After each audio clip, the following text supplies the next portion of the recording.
తెలంగాణ వార్షిక బడ్జెట్ ను ఇవాళ డిప్యూటీ సీఎం భట్టి విక్రమార్క అసెంబ్లీలో ప్రవేశపెట్టారు.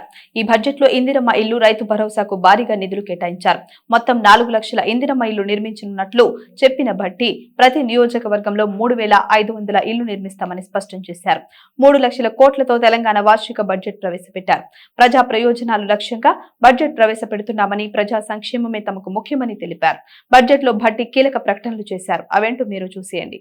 ఇందిరమ్మ ఇళ్ల పథకాన్ని 2024 మార్చి నెలలో ప్రారంభించి ఇళ్ల పట్టాలను ఆడబిడ్డల పేరుతోనే ఇవ్వాలని నిర్ణయించాం. 22,500 కోట్ల రూపాయల అంచనా వ్యయంతో ప్రతి నియోజకవర్గానికి కనీసం 3,500 చొప్పున మొత్తం 4,50,000 ఇళ్లను మంజూరు చేస్తాం. గత ప్రభుత్వం 10 ఏళ్ల పాటు నిరుపేదలకు డబుల్ బెడ్రూమ్ ఇళ్లను ఇస్తామని ఆశలు రేకెత్తించి చివరకు నిరాశా నిస్పృహలనే మిగిల్చింది.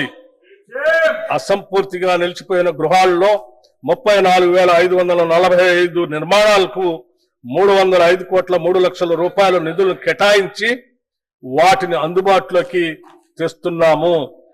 అంతేకాకుండా ఔటర్ రింగ్ రోడ్డును ఆనుకుని హైదరాబాద్ నగరం నలువైపులా శాటిలైట్ టౌన్షిప్ ఏర్పాటు చేసి అల్పాదాయ మరియు మధ్య తరగతి వర్గాలకు అందుబాటులో ఉండే విధంగా గృహ సముదాయాలను నిర్మించే ప్రణాళిక రూపొందిస్తున్నాం.